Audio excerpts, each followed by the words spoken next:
It's a lot of people out there who really dig my theory that I call inverse racism, right?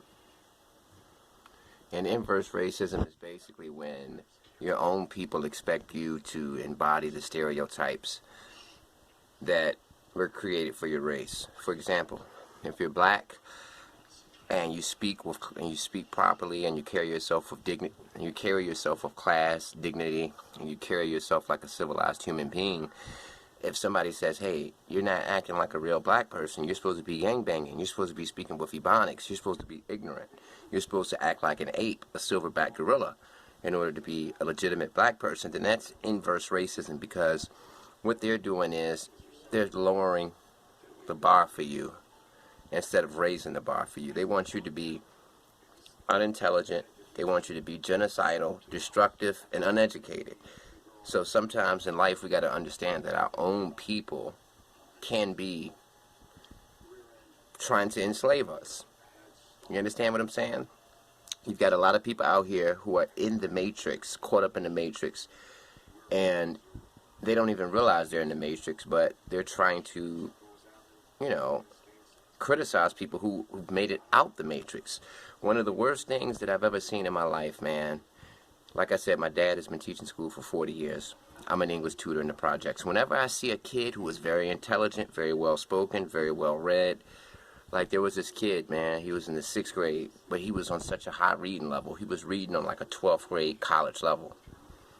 But I noticed that what meant more to him was being accepted by his peers, his friends. You know, the little kids would come to school with Robitussin inside of a Sprite bottle because they were trying to imitate drinking lean. And he got caught up with the wrong crowd. And it got to a point where he was failing his tests. And my dad was like, why is this kid failing? This kid used to do so well. He's so smart. And my dad talked to him, and the kid basically told him, if I'm smart, I'm going to get made fun of.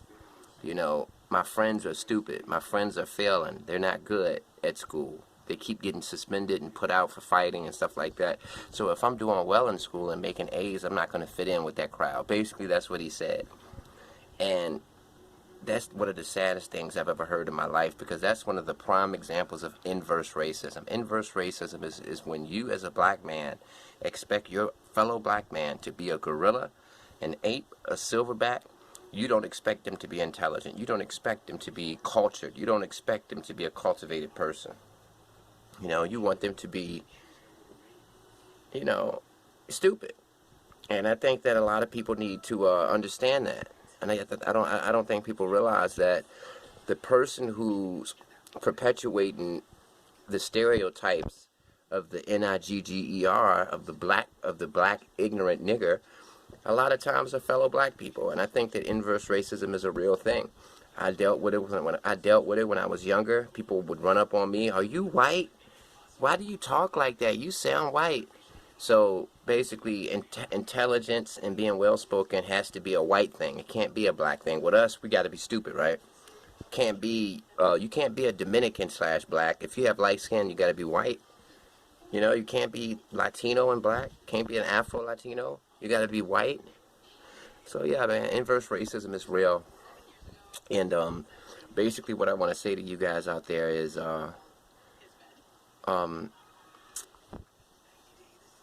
here's the thing. I criticize the hood a lot because I think it needs to be done. I don't think enough people are doing it. I think that too many people in the black community placate they basically want to pretend that our issues aren't happening. If a white cop kills a black kid, then yeah, they'll go out there, march, they'll start speaking about these issues. But Chicago just released statistics, and so far this year, 5 children have been killed in their car seat, in the back seat, in the car seat, as a result of gunfire that was intended for their parents.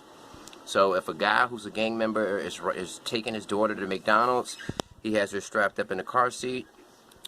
And, nowadays they've got fully automatic weapons. So the enemy, if he sees you in traffic, he's going to shoot you with a fully automatic weapon and spray your car with 50, 60, 70, 80, 100 bullets. 5 children have perished that way in back seats, in car seats. So can you imagine when those bullets were hitting those kids, the fact that they were immobile, they couldn't even move because they were strapped up in a car seat? Can you imagine how painful of a death that is? But you as a but as a black person, you want to come at me and say that I'm not a real black person. You know, look, we've got to get our issues in order, man. You know, we've got to get our issues in order. You know, because at the end of the day, we've got some serious problems going on. Anytime young black men, young black students are afraid to be intelligent, and I noticed that in the inner city school system. In the suburbs, it's a little bit different because black kids can actually be themselves because you don't have that thug element that's forcing them with the peer pressure. Because there's a lot of peer pressure when you're in an inner city school. I went to inner city schools my whole life, and there's a lot of peer pressure. There's that thug element in the school that's constantly trying to force you to go down the wrong route. It's hard to do well in school when you're in the inner city, and that's a fact. So, like I said, man, there's an epidemic of young kids out there. They're very intelligent. They're very smart. They can pass their tests. They do their homework. But they are afraid to be labeled smart. They are afraid to be labeled intelligent simply because they feel like they won't fit in because their friends are stupid. Their friends are gangbanging already at 10. Their friends are speaking with all of these ebonics. So they look at it like, I got to be stupid. I got to become a gorilla in order to be accepted by these people in their little childlike brains. If I'm raising my hand, answering questions, passing tests, making A's, that's going to make me stand out. And I don't want to stand out. I want to fit in. So we got to do something about that, okay?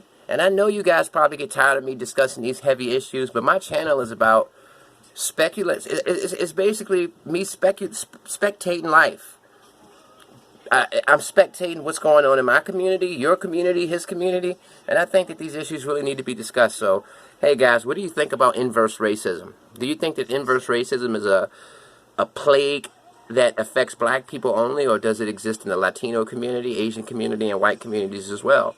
I personally think that the biggest slave master is your own brother, the person who's in your own race, who actually wants you to fail, who actually wants you to be stupid and wants you to be a living stereotype. But hey, we're not going to be their stereotype, okay? We're going to be who we are. Peace to the gods, man, and have a wonderful weekend.